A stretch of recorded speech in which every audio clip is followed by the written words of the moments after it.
Colette Buisson avait 11 ans en 1944. À Valbonnet, un petit village reculé de l'Isère, personne n'avait jamais vu ni Allemands ni résistants. Mais en ce jour d'août 1944, les habitants se retrouvent projetés dans la tourmente de la guerre. Il s'est passé le 9 août 1944 un accrochage sévère entre environ 35 résistants et la colonne allemande qui arrivait, qui a été estimée à environ 3000 hommes et qui arrivait directo du Vercors. Donc c'était pas des faciles. Au lieu-dit du pont du Prêtre, 5 maquisards tombent sous les balles. 70 ans plus tard, un mémorial leur rend hommage, mais pas à tous de la même manière. Il y a 4 noms de maquisards et un Algérien inconnu, à qui on a retrouvé certainement le nom, puisque d'après les témoignages de la région, il s'appelait Amida. Et c'était un militaire, puisque ses 4 collègues étaient aussi des militaires.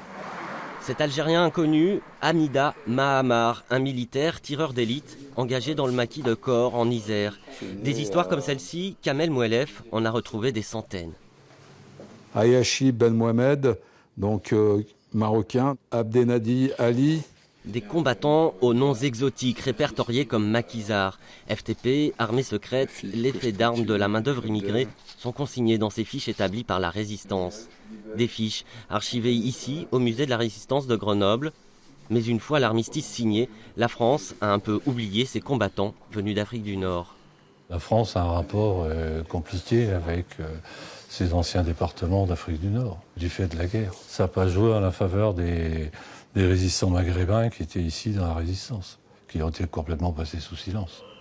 Sur les Maghrébins, je voulais insister parce que aujourd'hui, avec la montée, je dirais, de l'intégrisme des deux côtés, parce que moi, l'extrémisme, pour moi, il va dans les deux sens, c'était rappelé qu'il y a ces gens-là, ils ont donné aussi leur vie ou ils ont combattu pour la France, pour qu'aujourd'hui, cette France soit libre. À Valbonnet, quelques décennies plus tard, Colette ne souhaite qu'une seule chose pour cet Algérien inconnu. D'abord qu'on lui donne son nom, parce qu'il y a droit, et puis rencontrer sa famille. Pour savoir comment ils ont perçu ce père ou ce grand-père qui a disparu tout d'un coup. Disparu. Aujourd'hui, toutes ces histoires prennent vie dans une bande dessinée pour tenter d'honorer la mémoire de ces résistants oubliés.